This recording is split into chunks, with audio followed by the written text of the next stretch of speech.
Her mother had told her one thing about her father. Not his name, that came later, in the fever, in the dark, in the particular cruelty of a dying woman's loosened tongue. Not his face. Vivian had found that herself, in a London Gazette 3 years after the funeral, in a portrait engraving that made her sit down on the cold kitchen floor and press her hand flat against the page as if she could hold it still. What her mother told her, the one deliberate thing, said quietly on an ordinary evening when Vivian was 12 and asking ordinary questions, was this: he was not a bad man. He simply never decided to be a good one. Vivian had thought about that sentence for 10 years. She had turned it over in her hands like a stone. She had tested its weight. She had examined it from every angle that a girl becomes capable of when she grows up, understanding that her existence is the kind that powerful people prefer to forget. She had come, finally, to a conclusion. Her mother was wrong. A man who chooses, deliberately and repeatedly, not to be good, is not a neutral man. He is not a man who simply failed to rise to an occasion. He is a man who looked at the occasion, understood it completely, and turned away. That was not the absence of badness. That was its quietest form. Vivian folded that conclusion carefully and put it somewhere it would keep, and spent the next 3 years planning, and arrived in London on a grey October morning with one good dress, 2 letters of introduction, and the patience of someone who has never once been in a hurry because she has always known exactly where she is going. Margaret Hollis met her at the coaching inn on Piccadilly, which was not the kind of coaching inn one arrived at if one wanted to make an impression, which was precisely why Vivian had chosen it. She was standing outside when the carriage stopped, a small, upright woman of 60-something with the bearing of someone who had once moved in very good circles and had left them on her own terms. She looked at Vivian for a long moment before saying anything. Then, "You have her eyes." "I know," Vivian said. "It will be a problem." "I know that too." Margaret picked up one of Vivian's bags herself, which told Vivian something useful about her, and led her through the grey morning toward a townhouse on a street that was respectable without being fashionable, which was also precisely right. Inside, over tea that was better than Vivian had expected, they spoke practically. Margaret had known Vivian's mother since they were girls, had watched the whole of it, the courtship and the ruin and the long silent aftermath, with the helpless clarity of someone who understood everything and could prevent nothing. She had written to Vivian 6 months ago, after reading the notice of her mother's death in a county paper she subscribed to for reasons she had never fully examined. "If you ever come to London," the letter had said, "come to me first." Vivian had waited 2 years after that letter. Planning took time. Patience was not a gift, it was a discipline, and she had practiced it until it was instinct. "The story we tell," Margaret said, "is that you are the daughter of my late cousin in Shropshire. Educated, modest means, spending a season in London at my invitation." She paused. "It will hold for as long as no one looks too closely." "No one looks closely at women of modest means," Vivian said. "That's rather the point." Margaret looked at her over her teacup with an expression that was partly approval and partly something more complicated, the look of a woman recognizing a familiar kind of intelligence in an unfamiliar face. "Your mother was gentle," Margaret said. "You are not." "No," Vivian agreed. "I'm not." "Good," Margaret said, and poured more tea. She spent the first week learning London the way she learned everything, systematically, without rushing, without allowing herself to be distracted by the fact that it was extraordinary. It was extraordinary. She had grown up in a village of 400 people in a house where 3 rooms sufficed for everything, and London was vast and loud and layered in a way that the gazettes had suggested but not conveyed. The smell of it alone was an education. The noise. The particular quality of a city that contained every class of person simultaneously and had developed, over centuries, very precise systems for ensuring they never had to acknowledge each other. She walked. This was considered eccentric for a woman of any pretension, but Margaret Street did not require pretension, and Vivian found that moving through a place on foot told you things that a carriage window never could. She walked to Mayfair and stood outside the houses she had memorized from the London Directory and noted which had the most callers, which had the most activity in the mornings, which footmen were bored and therefore observant. She walked past Caremore House on a Tuesday. It was larger than she had imagined, which she had expected. Stone-fronted, Georgian, with the particular blankness of a house that has been maintained to perfection for so long that it has lost any quality that might be called individual. Power, she had come to understand, expressed itself in exactly this way, not through extravagance but through the complete and effortless erasure of anything uncertain. She stood on the opposite pavement for 45 seconds. No longer. Then she walked on. She did not allow herself to feel anything about it until she was home, and then she sat in the small room Margaret had given her and felt, briefly and precisely, the 10 years of it, the kitchen floor with the Gazette, the cold of it, her mother's face in the fever, and then she put it away again. Feeling was not the enemy. Feeling at the wrong moment was. The first social engagement was a dinner at Lady Pemworth's, small, select, the kind of gathering that Margaret's remaining connections could still secure an invitation to without causing comment. Vivian dressed carefully. Not elaborately. Elaborately would have been wrong, would have announced ambition before she had established the character she intended to play. She wore the dark blue dress that was her best, her mother's small pearl earrings that were her only jewelry, and the expression of a woman who is quietly pleased to be included without being particularly dazzled by anything. She had practiced this expression in the mirror for 2 weeks. The carriage ride over, Margaret briefed her on the other guests, names, positions, relevant histories. Vivian listened and remembered everything, as she always did, filing each detail in the organized interior architecture she had built for exactly this purpose. "The Duke of Caremore may be present," Margaret said, carefully, not looking at her. "I know," Vivian said. "Lord Aldrich mentioned it in his response to your note." Margaret looked at her then. And nothing." Vivian smoothed her gloves. "I'm not ready for him to see me yet. Tonight is for everyone else." "You say that as though you can control who looks at you." "I can control what they see when they do," Vivian said. "That's sufficient." The house was warm and well-lit and full of the particular noise of people who knew each other performing the pleasure of knowing each other. Vivian stepped inside and became, immediately and completely, the character she had prepared. Modest. Observant. Pleasantly intelligent without being threatening. The kind of woman who asks good questions and remembers the answers and makes the person she is speaking to feel, without quite knowing why, that they have been genuinely seen. This was not, in fact, a performance. These were her actual qualities. The performance was the modesty, the careful calibration of how much of herself she allowed to show, and when, and to whom. She moved through the room slowly, letting Margaret introduce her, filing everything. Lord and Lady Aldrich, easy, warm, not perceptive. The Viscount Hale's eldest, vain, useful for information. Mrs. Fenwick, talked too much, which meant she also listened too much, handle carefully. And then, near the fireplace, a conversation she had not been introduced to yet. 2 men.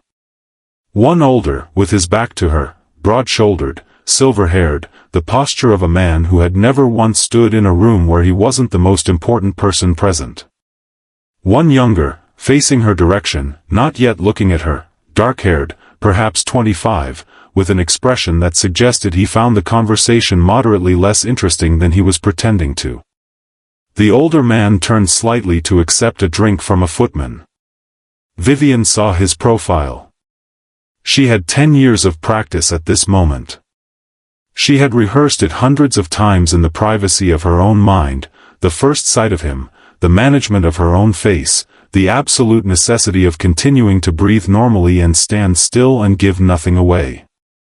She did all of these things. She breathed. She stood still. Her face gave nothing. But her hands, hidden in the folds of her skirt, closed into fists for exactly 3 seconds. Then she released them, and smoothed her expression, and turned to answer a question Lady Aldrich was asking about Shropshire. Robert Ashby, Duke of Caermore, stood 12 feet away and did not know she existed. Not yet, she thought. Not yet was the most powerful thing she owned. It was the younger man who approached her. Not the Duke. The Duke was occupied with Lord Fenwick in the kind of conversation that dukes have at dinner parties, the kind that is about nothing and decides everything.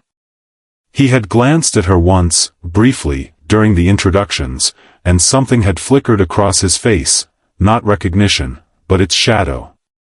The faint discomfort of a familiar chord played in an unfamiliar key. She had filed it and moved on. The younger man found her near the bookshelf, which was where she had retreated during the interval before dinner, because bookshelves were reliable. "You're reading the spines," he said. She looked up. Up close, he was. She catalogued this quickly and set it aside, more arresting than he had appeared from across the room. Dark eyes, an honest face, the slight tension around his jaw of someone managing something internally. "I always read the spines," she said. "You can tell a great deal about a household from what they shelve and what they hide." "And what have you concluded about Lady Pemworth?" "That she was better read 20 years ago than she is now, and that she keeps the interesting books in a different room." She tilted her head slightly. "You haven't introduced yourself." "Neither have you." "I was introduced at the door." "You weren't listening." He almost smiled. "Julian Ashby." "I wasn't listening, you're right." "I apologize."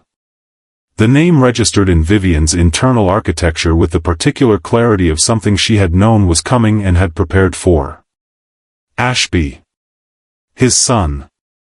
She looked at him with the pleasant, mild interest she had prepared for this exact moment, and felt, underneath it, something she had not prepared for at all, the specific and inconvenient recognition of a person who is genuinely, immediately interesting to you. She set it aside. She was good at setting things aside. "Vivian Marsh," she said. "Margaret Hollis's cousin, from Shropshire." "Is Shropshire very different from this?" "Entirely," she said. "It's quieter, which I miss, and smaller, which I don't." He looked at her with the expression of someone recalibrating an initial assessment. "You're not what I expected." "What did you expect?" "Someone more." He searched for it, overwhelmed. "I find it more useful to observe than to be overwhelmed," she said. "The information is better." He did smile then, fully, and it was, she noted with the detached precision of someone who was absolutely not going to permit this to become a problem, a very good smile. The kind that arrived without calculation and therefore meant more than it should. "What have you observed so far?" he asked. She glanced around the room. Took a moment. "Lady Aldrich is watching her husband watch the Fenwick woman, and has decided to find it amusing rather than concerning, which speaks well of her. Lord Pemworth has had 3 glasses of wine in 40 minutes and is becoming philosophical. And," she paused, with the specific timing of someone who knows when to stop, "I've observed that you've been standing with your back to your father for the past 20 minutes, which is either habitual or deliberate." Julian was very still for a moment.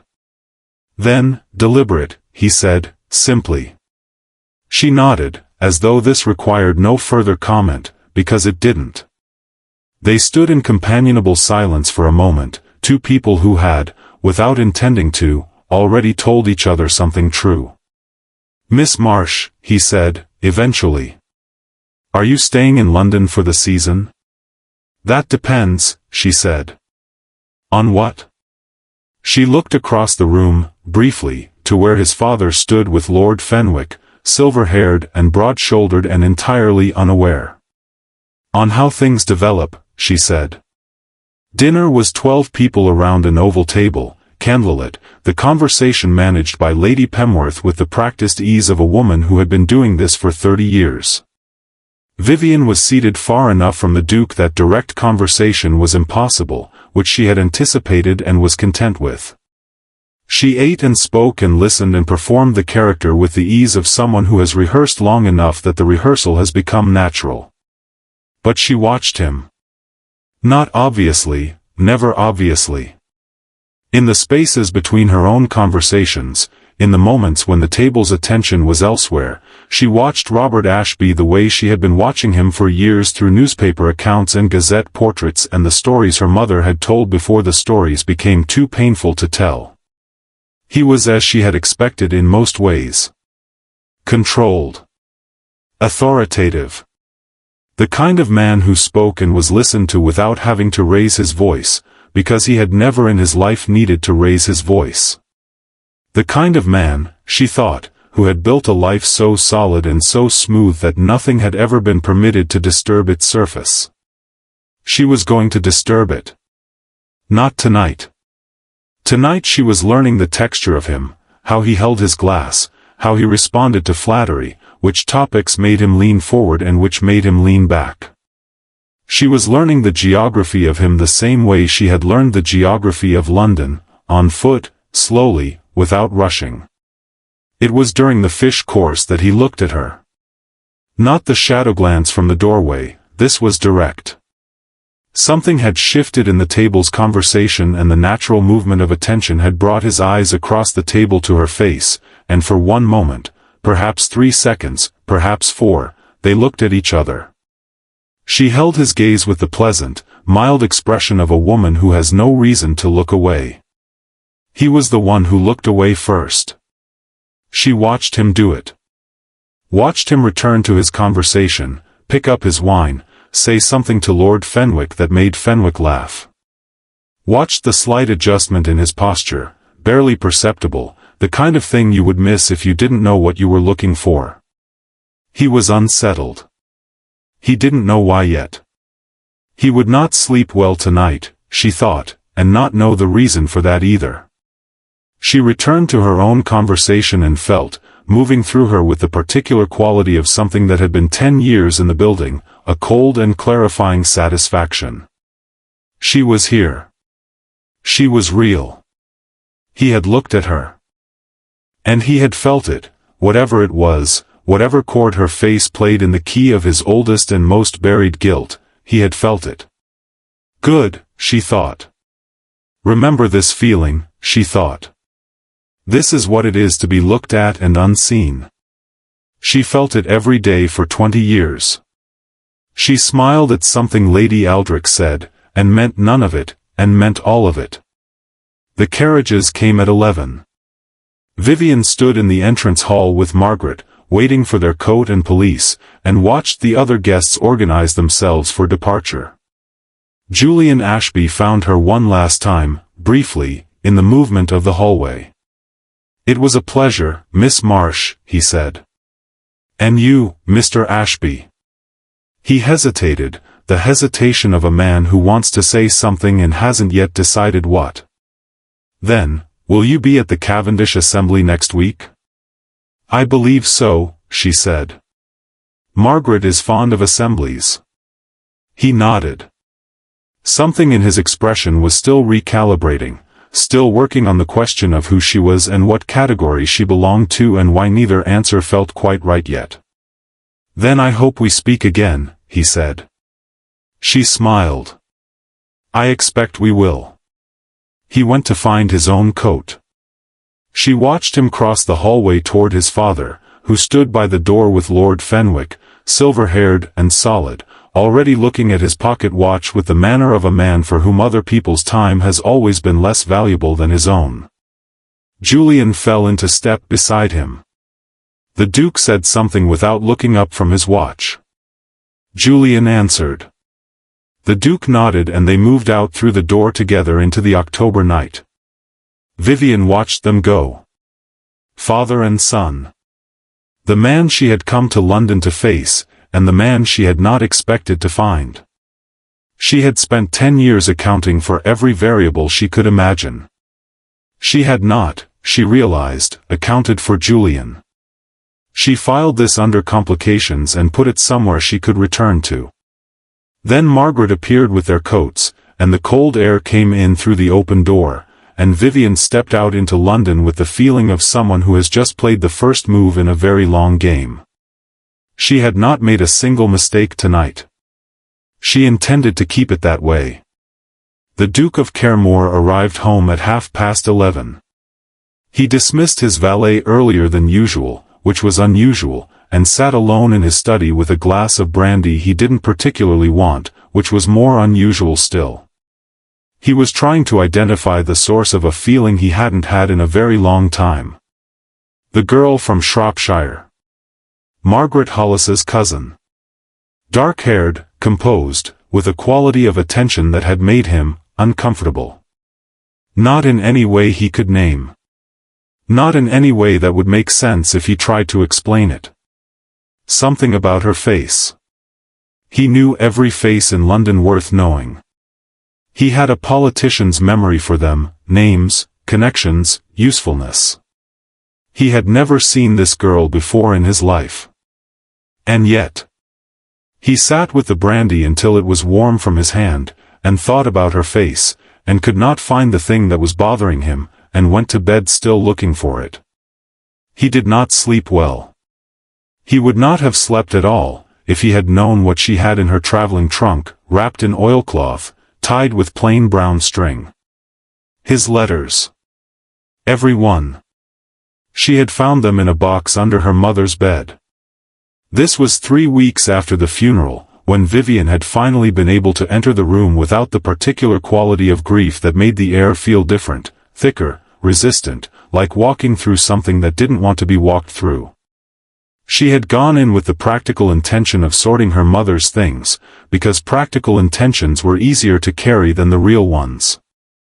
The box was not hidden. This was the first thing she noticed. It was simply there, under the bed, with the same matter-of-fact presence as the extra blanket and the pair of shoes her mother had been saving for best and never worn. Not hidden, kept. There was a difference, and Vivian had sat on the floor beside the bed for a long time thinking about that difference before she opened it. Inside, 17 letters. All in the same hand, firm, economical, the handwriting of a man who wrote as he did everything else, without waste. The first dated from the summer of 1793. The last from the winter of 1795, 3 months before Vivian was born. She read them in order. Then she read them again. They were not love letters, exactly. They were something more complicated than that, the correspondence of a man who felt something he had not accounted for and was managing it with the same controlled efficiency he applied to everything else. There was warmth in them, in places. A quality of attention. The occasional sentence that broke through the management and said something unguarded, something that her mother must have held close on the nights when holding close was all she had. And then the last letter. 2 paragraphs. The first, an explanation, circumstances, family obligations, the impossibility of continuation. The second, an offer, a sum of money, a solicitor's name, the address of a house in Shropshire that would be made available for as long as required. No inquiry about whether there might be a child. No question he might not want answered. Vivian had read that last letter 4 times and understood something that took her years to fully articulate. Her father had not abandoned her out of cruelty. He had abandoned her out of a worse thing, the deliberate incuriosity of a man who understood that asking certain questions would require him to become a different kind of person than he intended to be. He had chosen not to ask. She had spent 6 years making sure that choice would cost him something. The letters were in her trunk now, wrapped in oilcloth, in the room Margaret had given her. She did not take them out often, she didn't need to. She had memorized every word.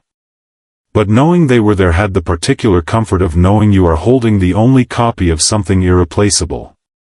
Which she was. October became November, and London became itself. The season was not yet at full pitch. That would come later, in the new year, when the families returned from their country estates and the assemblies filled and the machinery of matrimonial negotiation ran at its proper speed. But there was enough. Enough dinners and morning calls and afternoon gatherings that a woman with Margaret's connections and Vivian's attention could move through the world and learn it thoroughly. Vivian learned it thoroughly. She learned which drawing rooms were the ones that mattered and which only thought they did. She learned the difference between a woman who was influential and a woman who was merely loud. She learned that information in London moved in two channels, the official one, which was what men told each other in their clubs and their parliament and their business, and the real one, which was what women told each other everywhere else, and that the second channel was faster, more accurate, and almost entirely invisible to the men who depended on it without knowing they did. She made herself useful in the second channel. Not intrusively, that would have been wrong, would have attracted the wrong kind of attention. She was useful in the way of someone who listens carefully and remembers accurately and occasionally, at the right moment, says the precise thing that reframes a situation in a way that benefits the person she is speaking to. Women liked her for this. She cultivated that liking with the same patient attention she gave to everything. Margaret watched all of this with the expression of someone who had known it was coming and was still slightly awed by the execution. "Your mother," she said one evening, "was the kindest person I have ever known." "I know," Vivian said. "You are not like her in that way." "No." Vivian set down her embroidery, which she did for appearances and found maddening. "But I am like her in the ways that matter." She was patient. She was principled. She never did anything she couldn't justify. She paused. "I intend to justify everything I do." "And Julian Ashby?" Margaret said, carefully. Vivian picked up the embroidery again. "Is a complication I am managing. He called this morning." "I know. I was out." "You were in. You asked me to say you were out." Vivian said nothing. "Vivian," Margaret said, gently.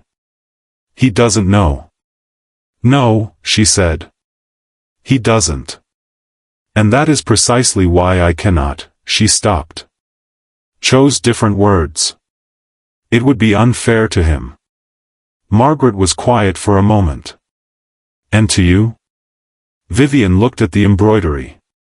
At the small careful stitches that were supposed to make a flower and currently resembled nothing so much as an argument. "I didn't come to London to be fair to myself," she said. He was, she discovered, not easily discouraged. This was not a quality she had anticipated, which was a failure of research she noted and filed as a lesson. She had read what there was to read about Julian Ashby, his education, his brief and undistinguished military service, his return to London 3 years ago, his reputation as a man who was pleasant and capable and notably unlike his father in temperament. She had expected pleasant and capable to translate into manageable. It did not. He found her at the Cavendish Assembly, which she had expected. He asked her to dance, which she had also expected, and which she declined on the grounds of a headache, which was untrue, and he accepted this gracefully, which she had expected, and then stayed to talk to her for 40 minutes anyway, which she had not. He was interesting. This was the problem. Not in the performing, self-conscious way of men who knew they were interesting, in the quieter way of someone who was genuinely curious about things and had not yet learned to hide it.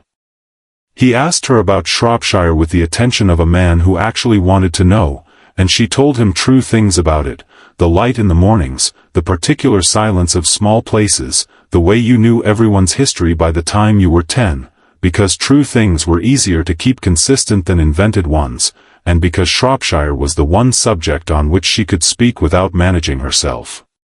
"You miss it," he said. "Parts of it," she said. not the parts that required being small. He looked at her with the recalibrating expression she had already catalogued. What does that mean? It means that small places have very fixed ideas about what a woman of modest means should want and how much space she should occupy. She said it without heat. I found the ideas limiting. And London? London has fixed ideas too. But there are more of them, and they occasionally contradict each other, which leaves room. He was quiet for a moment, turning this over. You are the most precise person I have ever met, he said. Every sentence means exactly what it says. Most people find that unsettling. I find it. He paused, and she watched him search for the honest word rather than the easy one, which was a thing she had noticed he always did, clarifying. She looked at him for a moment with something she couldn't entirely keep out of her expression. Then she looked away. Mr. Ashby, she said. I think you should probably talk to someone else. Probably, he agreed, without moving. She told herself, walking home that night, that it was containable. She was good at containing things. She had been containing things since she was 16 years old. She told herself this several times, with diminishing conviction, and went to bed still telling herself, and woke up the next morning having dreamed about nothing she intended to write down. It was containable. She would contain it. Robert Ashby did not leave things that bothered him unexamined. This was one of the qualities that had made him formidable, the refusal to tolerate loose ends, the systematic attention he turned on anything that didn't sit right until it either made sense or was resolved. It had served him well in business, in politics, in the management of a dukedom that had been in mild disarray when he inherited it and was now, by any measure, one of the most soundly administered in England. He turned it now on Vivian Marsh. He was not sure why. He told himself it was habit. He examined everyone who entered his orbit with this degree of attention. It was simply what he did. But the truth, which he was honest enough to acknowledge privately, was that the girl's face had been bothering him for 3 weeks in a way that habit alone did not explain. He sent a man to Shropshire. This was not unusual. He had used the same inquiry agent for 20 years, a quiet man named Briggs who had the useful quality of being genuinely unremarkable. He asked Briggs to look into a Miss Vivian Marsh, said to be the daughter of Margaret Hollis's late cousin, address in Shropshire to be determined. Briggs returned in 10 days. He sat across from the Duke in the study at Caremore House and delivered his report in the even tone he used for all reports, whether they were about property disputes or things considerably more significant. There was a Margaret Hollis, certainly.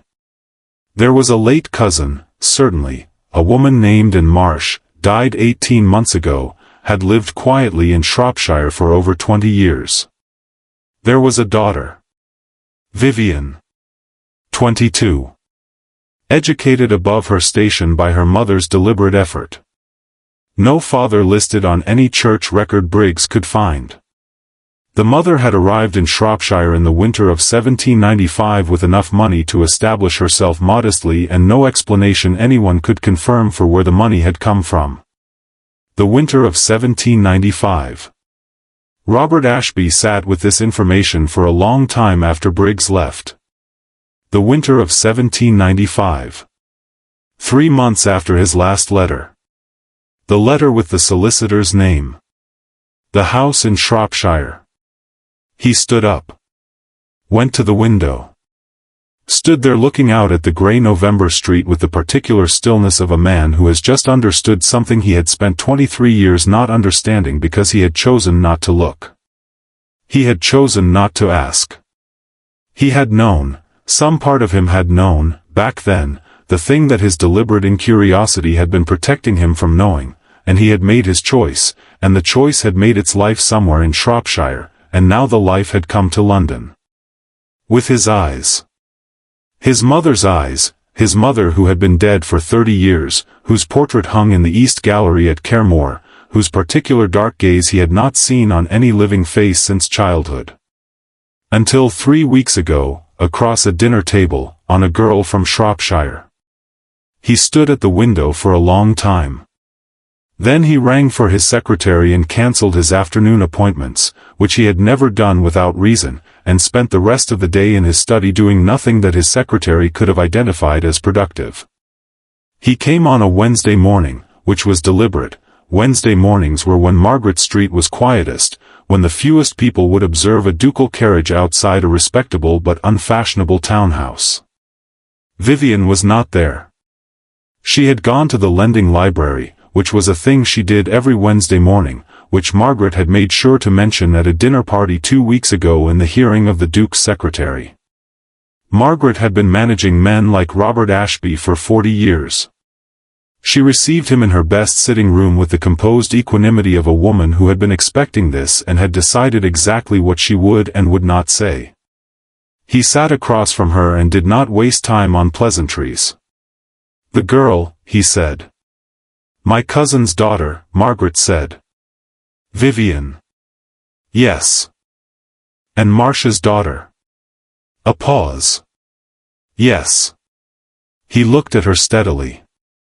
"You knew Anne?" "Before Shropshire." "We were girls together," Margaret said. "Old friends." "Then you know," he said, "that I would like to understand the full circumstances of Miss Marcia's origins." Margaret looked at him for a long moment. She thought about Anne, about the girl she had been before, the woman she had become after, the 20 years of quiet and dignified survival that this man had funded at arm's length and called a resolution. She thought about Vivian, sitting across her kitchen table 6 months ago reading her letter for the second time, her face perfectly still, already planning. "I know what you're asking," she said. "And I think you already know the answer." "I want to hear it." "No," Margaret said, pleasantly. "You want me to say it so that you don't have to." She folded her hands in her lap. "I won't do that for you. If you want the answer, ask the person who actually has it." The Duke said nothing. "She's at Hookham's library on Bond Street," Margaret said. "Wednesday mornings. She'll be there until noon." She met his eyes without flinching. "She's been waiting," Margaret said quietly, "for 22 years. I think you can manage the walk to Bond Street." He did not go. He sat in his carriage outside Margaret's house for 3 minutes, and then told his driver to take him to his club, and spent the afternoon there doing nothing useful, and went home at 6 and ate dinner alone and went to bed and did not sleep. He was not ready. He had not been ready for 23 years. He understood that this was not a defense. He understood, with the cold clarity of a man who had spent his life making hard decisions and was now facing the consequence of the one soft one, the one deliberate, cowardly softness, that not being ready was no longer a position he was permitted to hold. But he held it one more day. And then another. Vivian came home from Hookham's at noon and went straight to Margaret. "He came," she said. It wasn't a question. "Yes." "And?" "I told him where you were." Vivian was quiet for a moment. "He didn't come." "No." She stood in the hallway with her library books and her coat still on and thought about this. She was not surprised. She had not expected him to come, not yet, not on his own terms, not without more pressure than one uncomfortable dinner party and an inquiry agent's report. But she felt something she had not anticipated feeling. Not disappointment, exactly. Something older than that. Something that lived in the part of her that was, despite everything, still the daughter of a woman who had loved him once. She set it aside. "Good," she said. "He's frightened. Frightened men make mistakes." She went upstairs to put her books away, and Margaret stood in the hallway and watched her go, and thought about Anne, and hoped, with the particular hope of someone who has watched too many things go wrong, that Vivian knew the difference between winning and being whole. She was not entirely sure Vivian had thought about that yet. That evening, Julian Ashby sent a note. It was brief and entirely proper, an invitation to a small gathering at his cousin's house the following Saturday, extended to both Miss Marsh and Mrs. Hollis, signed with the careful formality of a man who was doing everything correctly and knew it and found it insufficient. Vivian read it twice. She thought about 40 minutes at the Cavendish Assembly and the particular quality of his attention and the word clarifying said with the honest care of someone reaching for the right thing rather than the easy thing. She thought about the file marked complications. She thought about her mother, who had loved a man who chose not to ask, and what that choice had cost her. He is not his father, she thought. And then, because she was honest with herself even when honesty was inconvenient. That is exactly why this is dangerous. She wrote back accepting the invitation. She told herself it was strategic. She almost believed it. Julian's cousin lived in a house in Bloomsbury that was warmer and less formal than anything Mayfair produced, bookshelves that were actually used, furniture arranged for conversation rather than impression, a fire that had been burning long enough to mean it. Vivian noticed all of this immediately and felt, against her better judgment, something loosened slightly in her chest. She had not been somewhere that felt like a home since Shropshire. There were 8 guests. Small enough that the conversations couldn't be avoided, large enough that they could be navigated. Julian received her and Margaret at the door with the composed pleasure of a man who had been looking forward to this and had decided to be honest about it. "Miss Marsh," he said. "I'm glad you came." "You seem surprised," she said. "A little," he admitted. "You have a talent for being elsewhere." "I've been exactly where I said I would be." "Physically," he said. "Yes." She looked at him for a moment. He looked back with the expression that was becoming familiar, open, slightly careful, the look of a man who was paying attention and knew he wasn't getting the whole picture and had decided to keep paying attention anyway. "Come and meet my cousin," he said.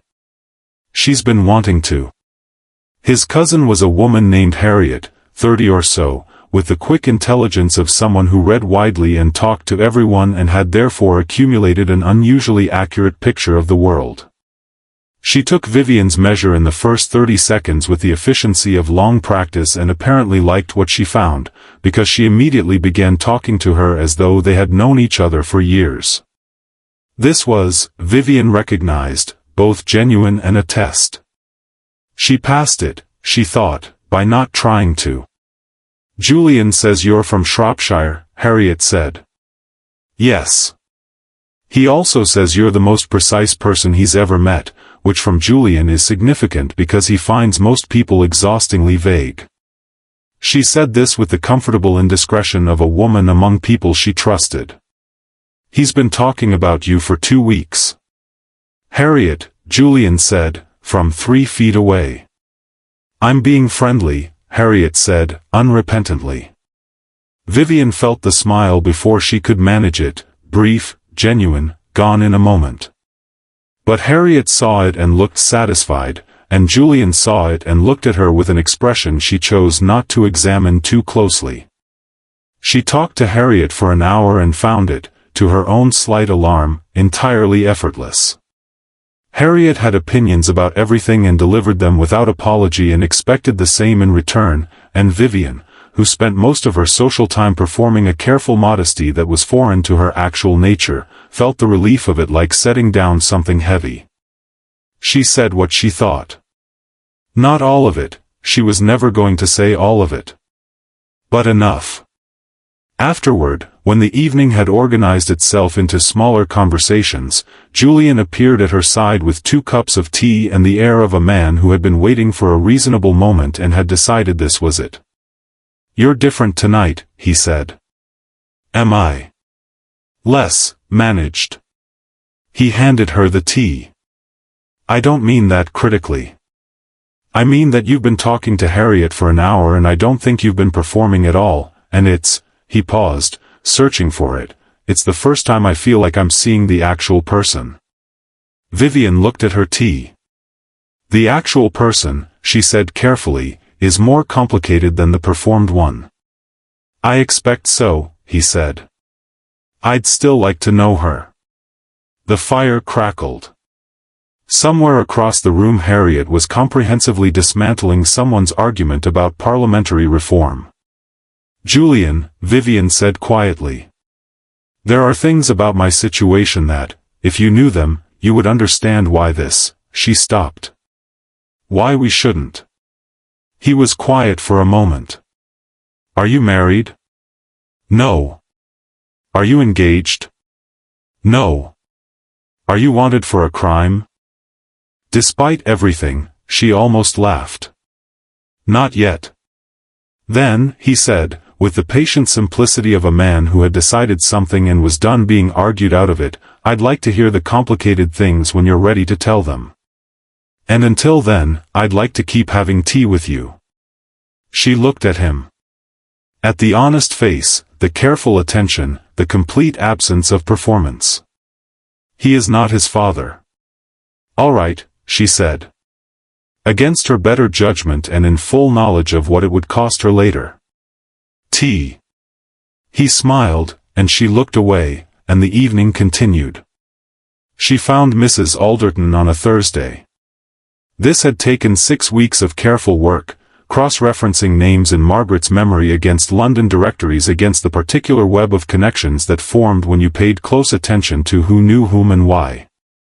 Mrs. Alderton was 73, lived in a small house in Chelsea, and had been her mother's employer in the spring of 1793. The season and Marsh had come to London as a lady's companion and met Robert Ashby at a Mayfair ball.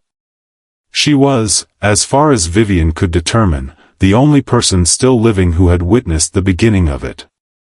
Margaret arranged the call carefully, an old acquaintance, renewed after many years, a quiet afternoon.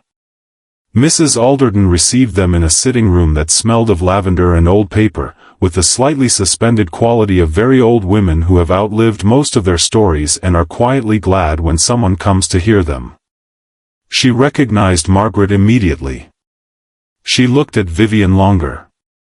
"You're Anne's girl," she said. Not a question. "Yes," Vivian said. Mrs. Alderton was quiet for a moment.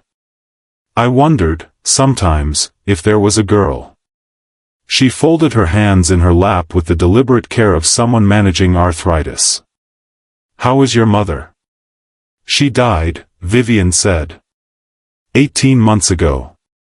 The old woman closed her eyes briefly. "I'm sorry." She was a very good girl. I was fond of her." She opened her eyes. "What do you want to know?" "Everything," Vivian said. "From the beginning." Mrs. Alderton told it without embellishment, which was the most useful kind of telling. And Marsh had come to London in February of 1793, 19 years old, the daughter of a country clergyman who had died leaving nothing, clever and capable and entirely unprepared for the specific mechanisms of a world that operated on money and connection and the performance of both. She had been good at her position, attentive, discreet, reliable. Mrs. Alderton had liked her. She had met the Duke. He was not yet a Duke then, simply Lord Robert Ashby, heir to the Caremore title, at a ball in March. He had noticed her the way powerful men noticed women they had no intention of doing right by, which was with the full force of his attention and none of his conscience. He was charming, Mrs. Alderton said, without particular judgment. They usually are, that type. Not cruel, I want to be clear about that. He wasn't a cruel man. But he was a man who had never been required to consider consequences that didn't affect him directly, and your mother was, she paused, she was the kind of girl who believed that being loved meant being considered. She was wrong about that, in his case. The courtship, if it could be called that, had lasted 6 months. Stolen hours, letters, the particular intensity of something conducted in secret, which always feels more real than it is. Did she love him? Vivian asked. Completely, Mrs. Alderton said. That was the trouble. When it ended the way these things always ended, with a letter, with money, with the efficient management of a problem by a man who had decided to stop allowing it to be one. Mrs. Alderton had helped unpack her things. Had given her what extra money she could.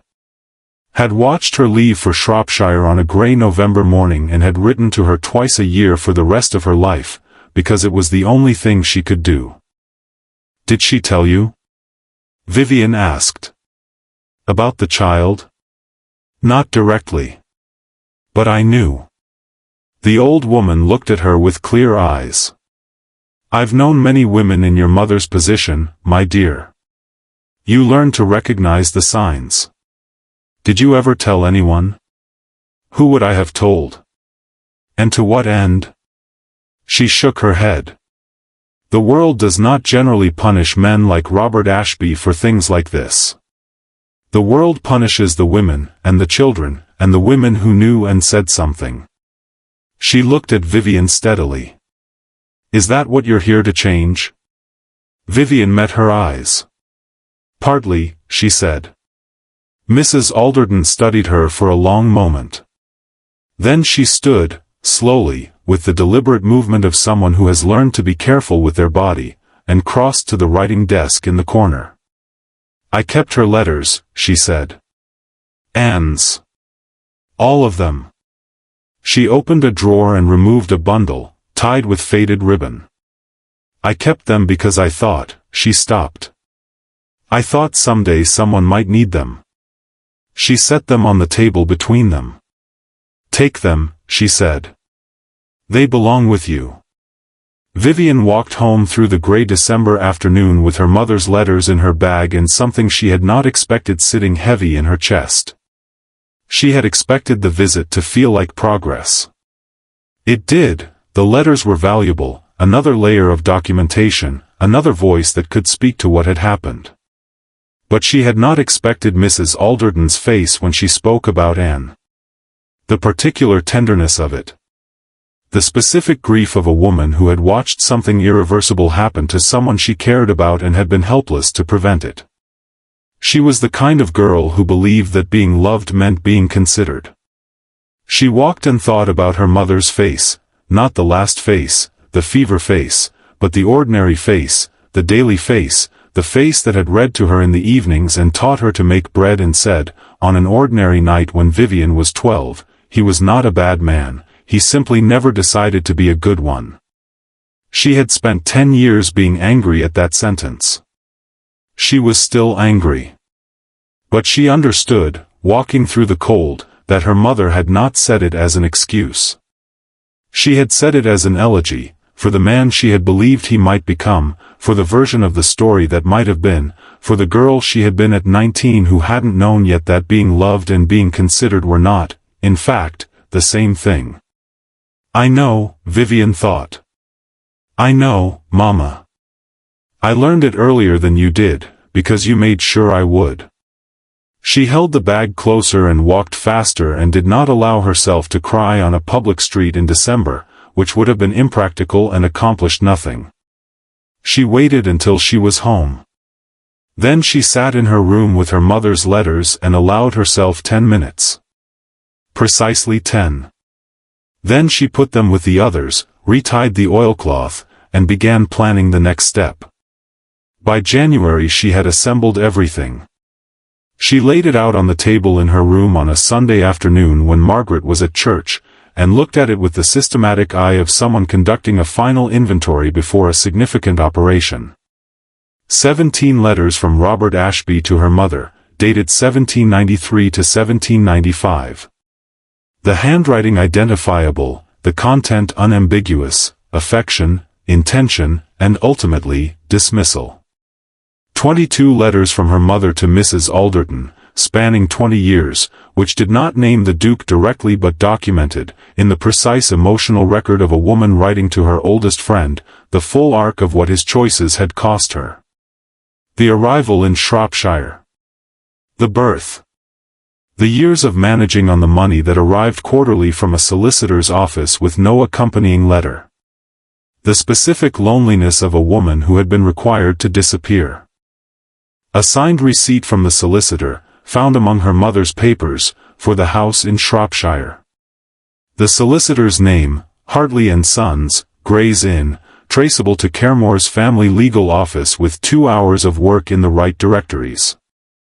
And finally, this was the piece she was most careful with, a letter in her mother's hand, written in the last weeks of her life, addressed to no one, that Margaret had found after the funeral tucked inside a prayer book. It was not a confession or an accusation. It was simply a telling. Clear, specific, dated. The name written out in full. Robert James Ashby, then Lord Robert, now Duke of Caremore. Her mother had known, at the end, that the telling mattered. Had put it somewhere it would be found. Vivian thought she had been leaving it for her, specifically. She had no evidence for this. But she believed it, and belief, in this case, was sufficient. She looked at the assembled documents for a long time. She was not going to take them to a newspaper. She had never intended to. Scandal of that kind was indiscriminate, damaged everyone in its vicinity, and would reflect as badly on her mother's memory as on the Duke's reputation. Public destruction was not the goal. The goal was accountability. Private, specific, undeniable. She had the documents. She had the witness. She had been in London for 3 months, and she was known now, carefully known, in the second channel, the one that moved faster and more accurately than any gentleman's club. The women who mattered knew her name. Knew her quality. Had formed opinions. She was ready. She wrote a note to Caremore House requesting a private meeting at a time and location of the Duke's choosing. She signed it with her full name. She sent it before she could reconsider. It was Harriet who told him, which was not how Vivian had planned it. She had planned to tell him herself, had been constructing the conversation for weeks, running versions of it in her mind with the same careful attention she gave to everything. She had not yet decided when. She had been telling herself she was waiting for the right moment, and had been honest enough, in her quieter hours, to acknowledge that she was also simply afraid. She had not accounted for Harriet. Harriet had been doing her own quiet investigation, which Vivian should have anticipated because Harriet was exactly the kind of person who did quiet investigations, and had assembled enough of the picture, through Margaret's connections, through the particular information network of a well-connected woman who paid attention, to understand the essential facts. She came to see Vivian on a Wednesday morning, alone, while Margaret was at the lending library. She sat down across from Vivian without preamble and said, "You're his daughter." Vivian was quiet for 3 seconds. Then, "Yes." Harriet absorbed this with the stillness of someone who had suspected it and is still affected by the confirmation. "The Duke of Caremore is your father." "Biologically," Vivian said. "In no other sense." "And Julian doesn't know." "No." Harriet looked at her steadily. "I have to tell him." "I know," Vivian said. She had known, from the moment Harriet sat down, that this was where the conversation was going. "I would ask you to let me do it." "When?" "Soon." "Vivian." "I know," she said again, more quietly. "I know. I should have told him already. She stopped. Chose honesty over explanation. "I didn't want to lose the only uncomplicated thing I've had since I got here." Harriet's expression shifted, something that was not quite sympathy but contained it. "It was never uncomplicated," she said, gently. "No," Vivian agreed. "I know that too." She told him that evening. He came to Margaret's house at her note, and she received him in the small sitting room, alone, and she told him the whole of it without softening and without performance, because Julian deserved the full version and anything less would have been its own kind of dishonesty. She watched his face while she told it. Watched the understanding arrive in stages, surprise, confusion, the particular reconfiguration of someone restructuring a picture they thought they knew. And then, at the end, something she had not been able to predict. Not anger. Not at her. A slow, quiet devastation that was aimed somewhere else entirely. He knew, Julian said. When Briggs came back from Shropshire. He knew, and he still didn't. He hasn't spoken to me directly, Vivian said. Not yet. He won't. Julian's voice was even, but the evenness was effortful. That's how he'll manage it. He'll find a way to contain it without ever having to. He stopped. Pressed his hand flat against the table. I'm sorry, he said. For what he did. For what he chose not to do. You don't need to apologize for him. No, he said. But I want to. He looked at her. You came here with a plan. Yes. What is it? She told him that too. The documents, the witness, the letter she had sent to Caremore House. He listened without interrupting. When she finished he was quiet for a long time. Vivian, he said. What do you want from him? When you're in the room with him, what is the thing you actually want? The question landed differently than she had expected. She had been asked versions of it before, by Margaret, by herself, in the dark of too many nights, and she had always answered with the practical answer. Accountability. Documentation. The record corrected. She looked at Julian now, and the practical answer sat in her mouth, and she couldn't quite make herself say it. I want him to say her name, she said finally, which surprised her. My mother's name. Out loud. Without management. Without the controlled efficiency. She stopped. I want him to have to say and mean it. Julian looked at her for a long moment. Then he reached across the table and placed his hand over hers, and she let him, because she was tired, and because it was Julian, and because some things were too heavy to hold in both hands alone. He'll try to buy you off, he said quietly. I know. And if he does? Then he'll learn, she said, that his daughter didn't inherit his talent for incuriosity. She inherited his stubbornness, and her mother's principles, and she is considerably harder to manage than he expects. Julian almost smiled, despite everything. Yes, he said. I rather think she is. The Duke's reply came in 2 days. It was brief, controlled, entirely characteristic, a time, a location, a single line acknowledging her note. His private study at Caremore House. Thursday at 3 o'clock. No greeting. No acknowledgement of who she was. Not yet. Vivian read it twice and set it on the table and went to the window and stood looking at the January street for a long time. Thursday at 3. She had been waiting for this since she was 16 years old, sitting on a cold kitchen floor with a gazette in her hands and the portrait of a man whose eyes she recognized because she had seen them in the mirror every morning of her life. 6 years. She turned from the window and went to her trunk and unwrapped the oilcloth with hands that were, she noted with detached satisfaction, entirely steady. She laid out the documents one more time. Checked the order. Checked the condition. Refold the letters with the careful attention of someone handling something irreplaceable, which she was, and which they were. Her mother's handwriting on 22 letters. Mrs. Alderton's clear testimony. The solicitor's receipt.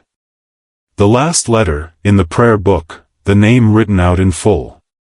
Robert James Ashby. She wrapped them back in the oilcloth. Tied the string. Put it back in the trunk. Thursday at 3. She had not told Julian she was going alone. He would have objected. He would have been right to object, and she would have overruled him anyway, because this was the one thing she had always known she would do alone. Her mother had been alone in it for 23 years. Vivian could manage one Thursday afternoon. She didn't sleep much. She had expected this and had not fought it, had simply lain in the dark and let the night do what nights before significant things always did, which was present every version of the following day in rapid, unhelpful succession. She thought about her mother. This was different from how she usually thought about her, not with the focused practical clarity of someone using grief as fuel, but simply and directly. And Marsh at 19, arriving in London for the first time, 19 years old and clever and entirely unprepared. And Marsh at 22, leaving it on a grey November morning with a solicitor's arrangement and a secret she would carry quietly for the rest of her life. And Marsh at 45, dying in a Shropshire bedroom with the fever and the dark, and finally, the name that had been kept so long it had become physical, something that had to be expelled before she could go. His name is Ashby. Robert Ashby. He is a duke now, they say. She had said it into the dark of the room, not quite to Vivian, not quite to anyone. As though the secret had been a stone she'd carried so long she'd forgotten she was carrying it, and only in the last hours could she set it down. Vivian had held her hand and said nothing and memorized every word. She lay in the dark now and thought about what Julian had asked her. "What do you actually want?" She had answered honestly. She still believed the answer. She wanted her mother's name said.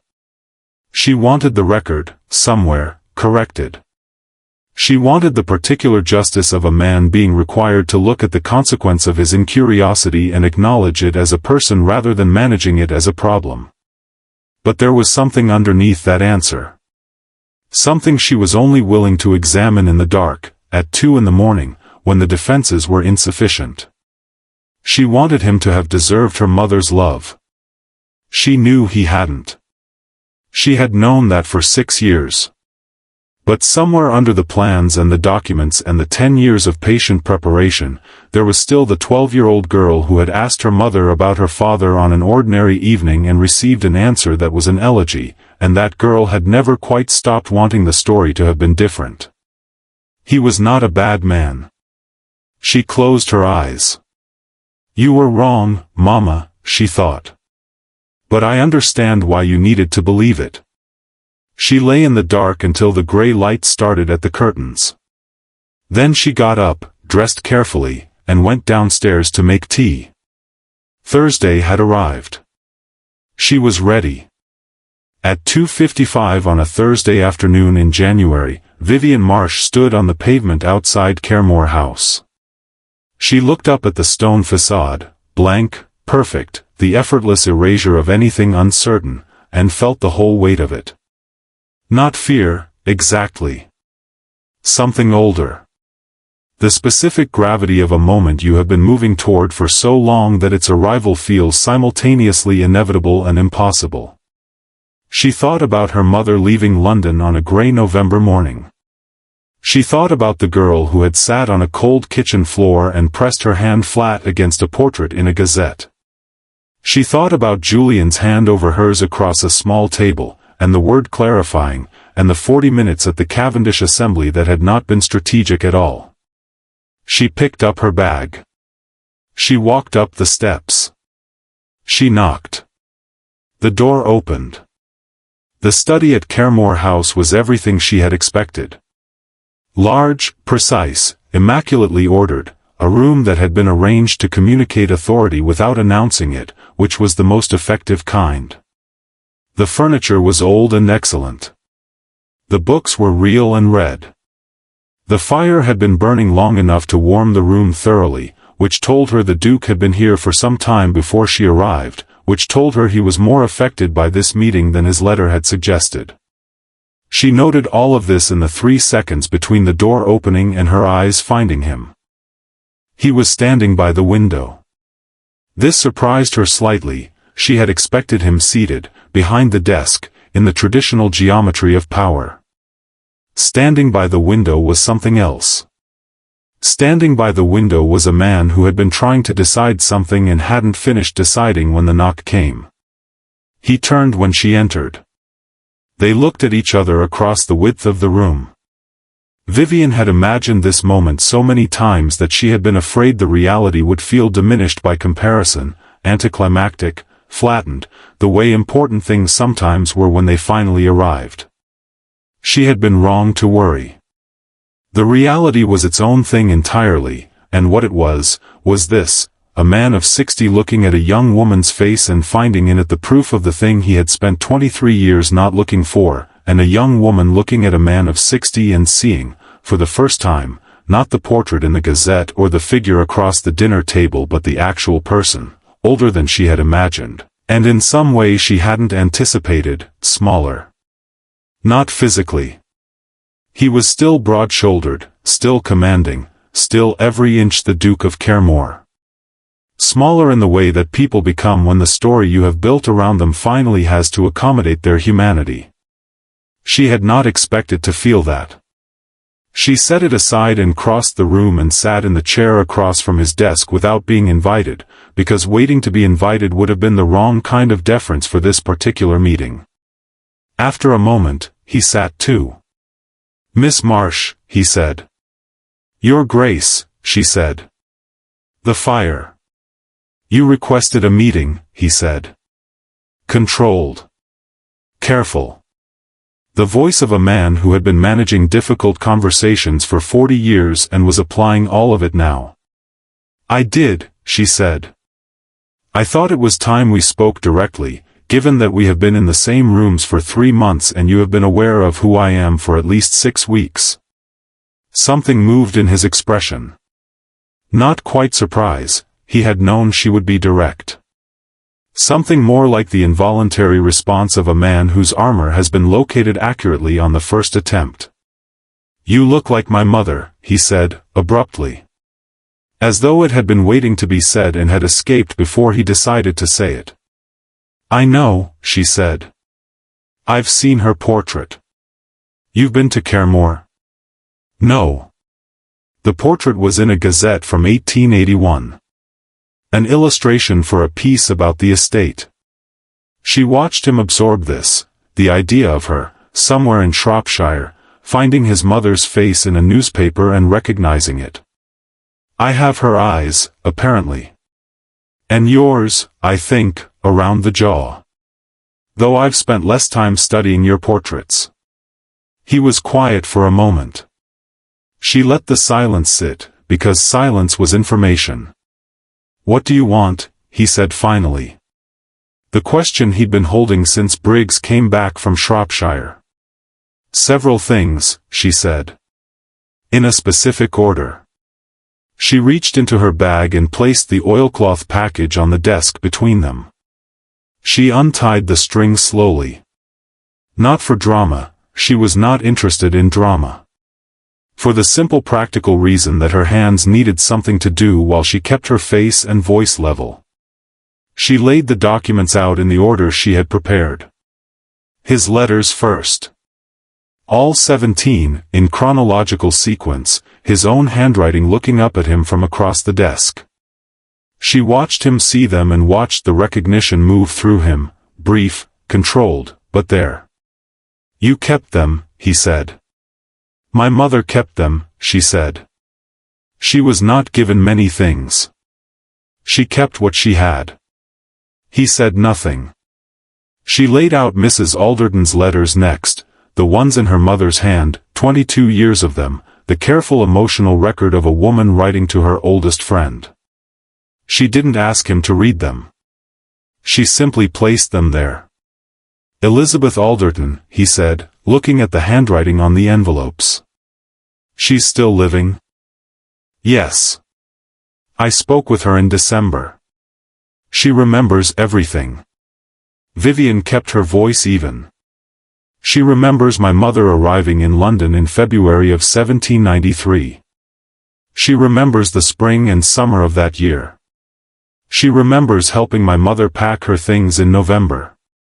She paused. "She remembers being fond of my mother." She said so directly.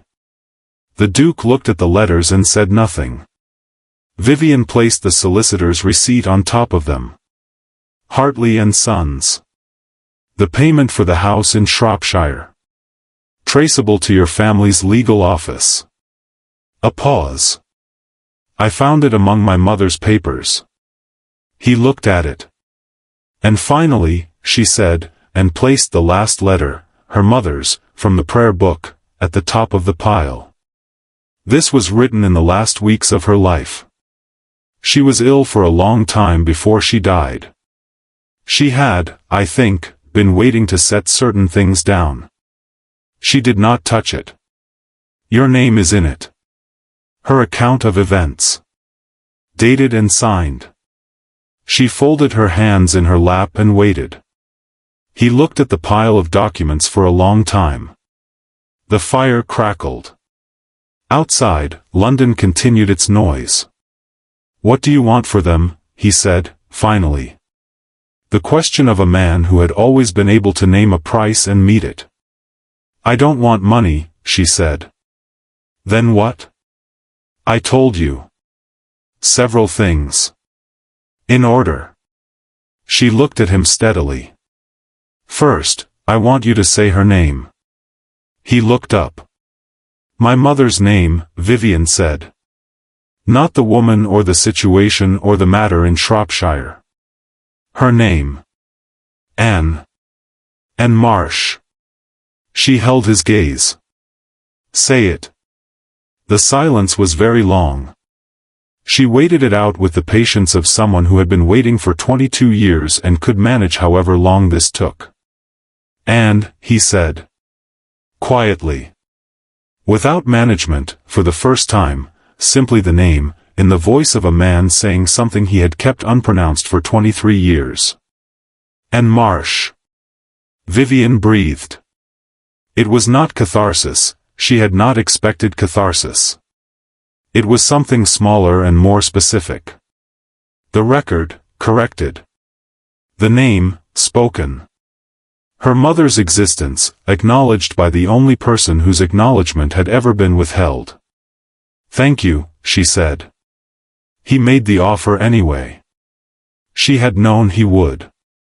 It came after a silence, in the careful language of a man translating something personal into something transactional because transactional was the only register he trusted. A sum of money. Significant, genuinely significant, the kind of number that would make a woman of modest means entirely secure for the rest of her life. A property in the country. A letter from his solicitor establishing a private arrangement that would give her comfort without public acknowledgement. He laid it out methodically. She listened without interrupting. When he finished, she looked at him for a moment. You've done this before, she said. He was still. This specific conversation, she said. Not with me, with my mother. 23 years ago. A sum of money, a solicitor's name, a house in Shropshire. She kept her voice entirely even. You resolved her the same way. You found the number and you offered it and the problem went away. She paused. I'm not a problem, Your Grace. I'm a person. And I'm not going away, regardless of the number. Then what, he said, with the first edge she had heard from him, the edge of a man whose primary tool has been refused and who hasn't yet found the next one, do you want from me? What I want, she said, is not something you can purchase. She looked at him steadily. I want my mother's name in the record. Privately, I have no interest in public scandal. But I have spoken to certain women in this city over the past 3 months, women who matter, women who will remember what they're told and who they were told it by.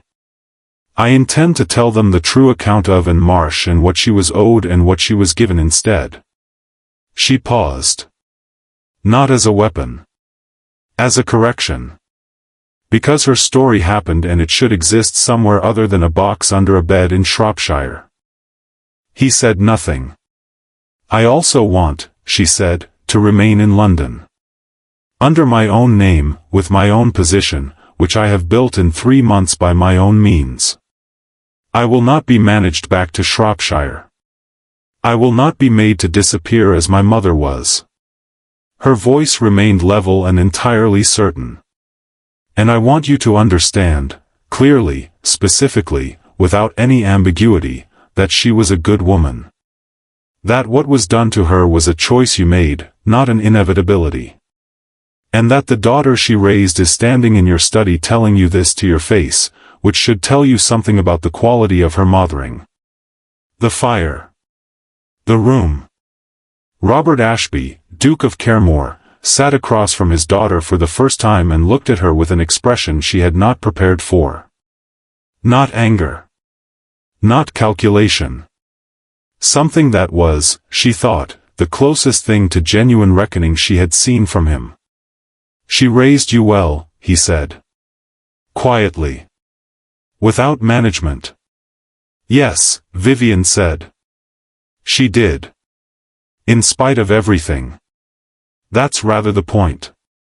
Julian came to Caremore House the following morning. He had not told Vivian he was going, she would have asked him not to, and he would have been unable to explain adequately why he needed to anyway, so he had simply gone. His father received him in the same study, which still had the faint quality of a room where something significant had recently occurred, a rearrangement in the atmosphere, a slight shift in the furniture. They sat across from each other, father and son, with the long complicated history of that relationship arranged between them like furniture neither of them had chosen. You knew, Julian said. Before she came to you. Briggs told you in November. Yes. And you still didn't, you went to Margaret Hollis and tried to find out without speaking to her directly, and then you waited for her to come to you. He kept his voice even with the effort it required. Why? His father was quiet for a moment. Because speaking to her directly meant acknowledging her, he said. And acknowledging her meant acknowledging, he stopped. It meant becoming the person who had not acknowledged her for 22 years. I was not prepared for that. Were you prepared when she came yesterday? No. A pause. I don't think I could have been. Julian looked at his father, really looked at him, with the specific attention of a son who has spent his life trying to understand a man who does not make himself easy to understand. She's not going to disappear, Julian said.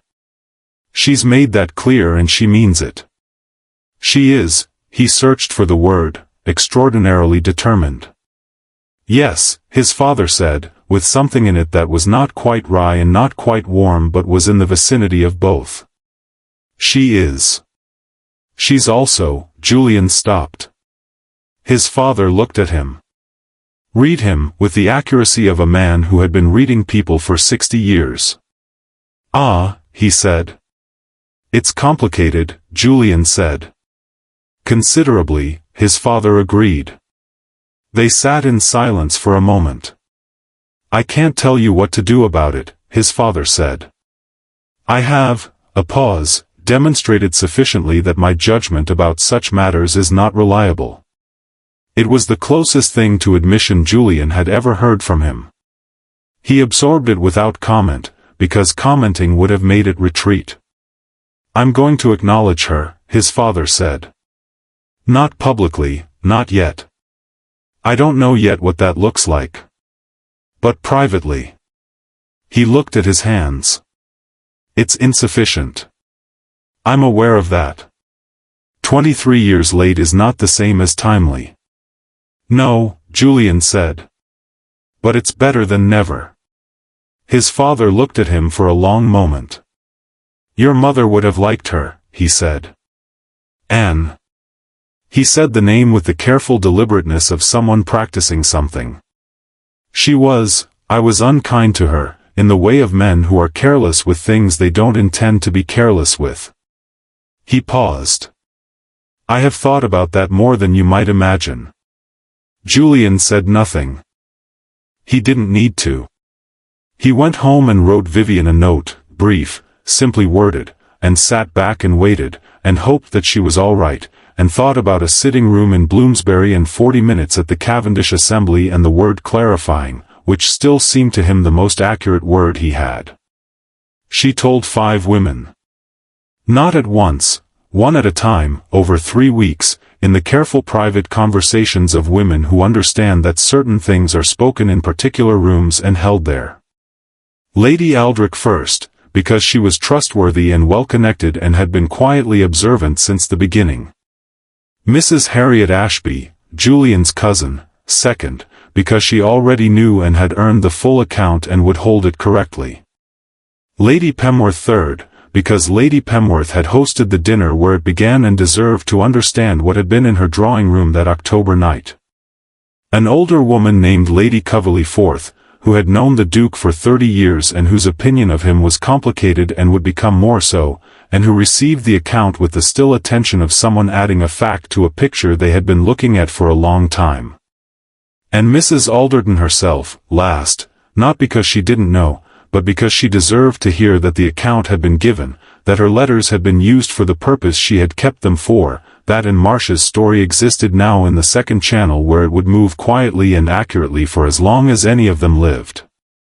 Each woman listened. Each woman asked questions.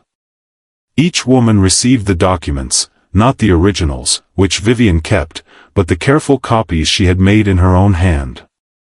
None of them were surprised, exactly. Women who had moved in these circles for long enough were rarely surprised by what men of power chose to forget. But they were, she saw it in each of them, affected. In the specific way of women who recognized a story they had seen before and were glad, this time, that it had found a voice. "What do you want us to do with it?" Lady Aldrich asked. "Nothing specific," Vivian said. "I want it known. I want it to exist, in the places where things exist permanently." She paused. "My mother was erased once. I don't intend for it to happen again." Lady Aldrich looked at her for a long moment. "Your mother," she said, "would be very proud of you." Vivian held that sentence still and let it mean what it meant. "I hope so," she said.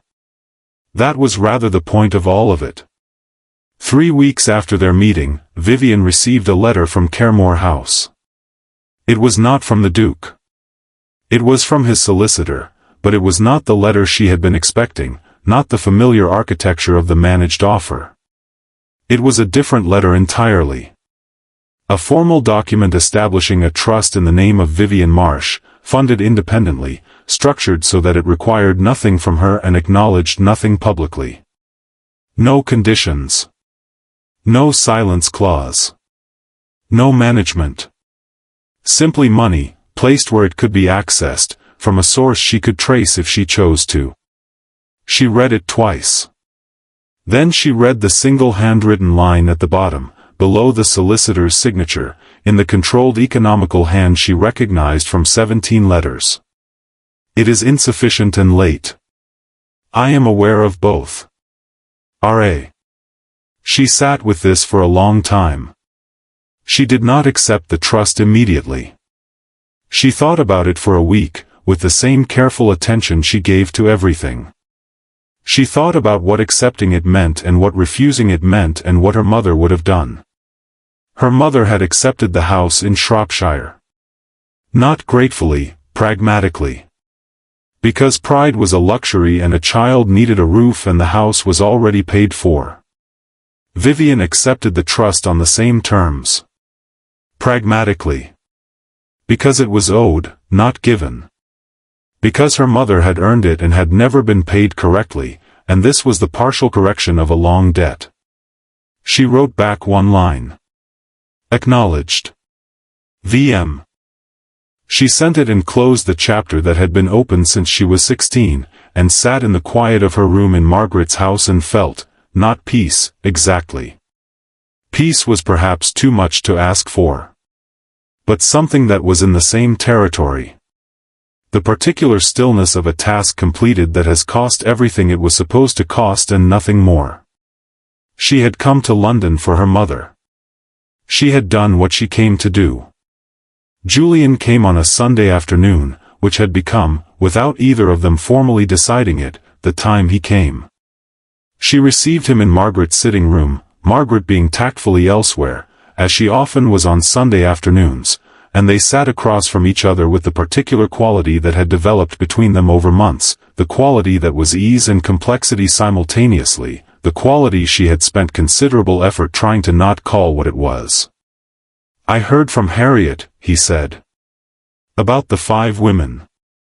"Good," she said. "It was meant to be heard." "It's moving through the second channel," he said. Harriet's words. "She says it's moving the way true things move, not fast, but thoroughly." Vivian nodded. "And the trust?" he said, carefully. "I accepted it. He absorbed this." "How do you feel about that?" "Pragmatic," she said. Then, because it was Julian and Julian got the honest answer, and something else. "Something I don't entirely have a word for yet." She looked at the window. "Like setting down a weight I've been carrying so long I'd forgotten what my arms felt like without it." He was quiet for a moment. "What do you do now?" he said. "You came here with a plan and you've executed it. What comes after?" She looked at him. The question sat between them with everything it contained, the Sunday afternoons and the tea and the 40 minutes at the Cavendish Assembly and the hand over hers on the table and the file she had marked complications and never closed. "I stay," she said. "I told him I would stay and I meant it. I've built something here, in 3 months, I've built something. I'm not going back to being small." She paused. "And there are other reasons to stay." Julian looked at her with the expression she had catalogued 100 times and never quite finished understanding. "I would like," he said, carefully, "to be counted among those reasons. If that's something you'd consider." "It's complicated," she said. "Immensely," he agreed. "Your father, my father, the whole, yes. Immensely complicated." He held her gaze. "I'd still like to be counted."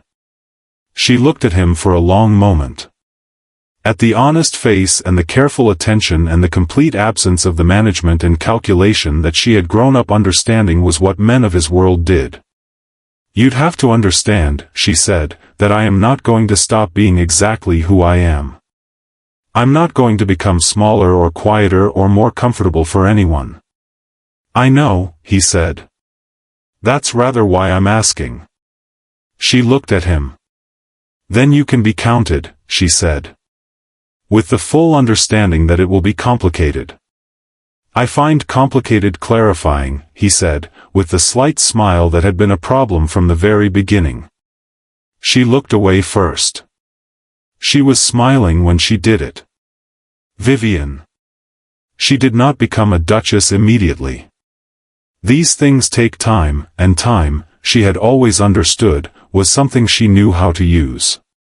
She remained in London through the spring and into the summer, in Margaret's house, building the life she had told Robert Ashby she intended to build. It was not a conventional life, she had neither the means nor the inclination for convention, but it was entirely her own, which was the only specification she had ever required. She worked, quietly, in the second channel. Not for money, not at first, but for the particular satisfaction of being useful in a way that matched her actual capacities. She had a talent for information, for the gathering and organization and careful deployment of it, and women who needed such talent found her, by the reliable mechanism of the second channel, which was faster and more accurate than any other network she had encountered. She became, over time, someone that certain women came to when they needed something handled with intelligence and discretion. She charged for this eventually, which was Margaret's suggestion and Harriet's insistence and her own pragmatic conclusion. It was not a recognized profession, women of her position did not have recognized professions, but it existed, and it was hers, and she was very good at it. She told Julian about it honestly, as she told him everything honestly. He said, obviously. "What else would you do?" She married him in the autumn, in a small ceremony that was not what his father had imagined for him and entirely what both of them had wanted. The ton had opinions, which it expressed comprehensively and which she declined to read. Margaret wept, which she claimed afterward was the cold.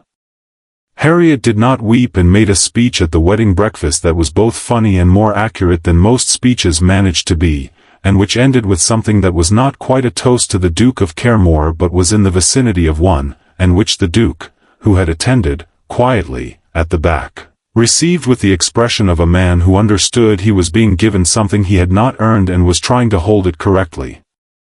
She watched him across the room as Harriet spoke. He looked old, in the particular way that men look old when they have recently been required to reckon with something. Not diminished. Not broken. But reduced, in the necessary way, to something more accurately sized. He caught her looking. Neither of them looked away first. This was, she thought, progress. Robert Ashby, Duke of Caremore. He did not become a different man. She had not expected him to, had not, if she was honest, wanted him to, because a sudden transformation would have had the quality of the managed offer. Something purchased rather than earned. What he became was slightly more honest. This was slower and less dramatic and considerably more real. He acknowledged her privately, to the people whose acknowledgment mattered. Not publicly. The public acknowledgment was a negotiation that took years and several uncomfortable conversations and the eventual involvement of his solicitor and hers, and was never entirely clean, because these things never are. But it happened. In increments, in the particular way that men like him move toward things they had spent decades moving away from. He said her mother's name, when the subject arose, with the careful deliberateness of someone practicing something they should have done naturally. She noted this. Filed it. Gave it the weight it deserved, which was not everything, but was not nothing. He was not the man she had wanted him to be. He was never going to be that man. She had made her peace with that in the gray hours of the night before their first meeting, and the peace held, most of the time, in the way that hard-won things hold, imperfectly, with maintenance, but durably. He died when she was 41, in the house in Caremore, with Julian at his side. She was not there. She had been told it was coming and had chosen not to go, which was a choice she examined honestly and did not regret. She attended the funeral. She stood in the church with her husband and her children and felt, not grief, but its absence, and underneath the absence something old and complicated that she had no clean name for. She said nothing at the service. But walking out afterward, in the cold Caremore air, she thought about her mother arriving in London in February of 1793. She thought, she existed. She was here. The record says so now. That was what she had come for. That was what she had won. Julian. He was, as he had always been, honest and patient and genuinely curious about things. He was also, and this surprised some people who had known him before, though not anyone who had paid close attention, quietly formidable. Not in his father's way, the way of managed authority and smooth efficiency. In the way of a man who had chosen, deliberately and early, to be the kind of person who said I'd like to hear the complicated things when you're ready to tell them, and had meant it, and had spent the rest of his life meaning it.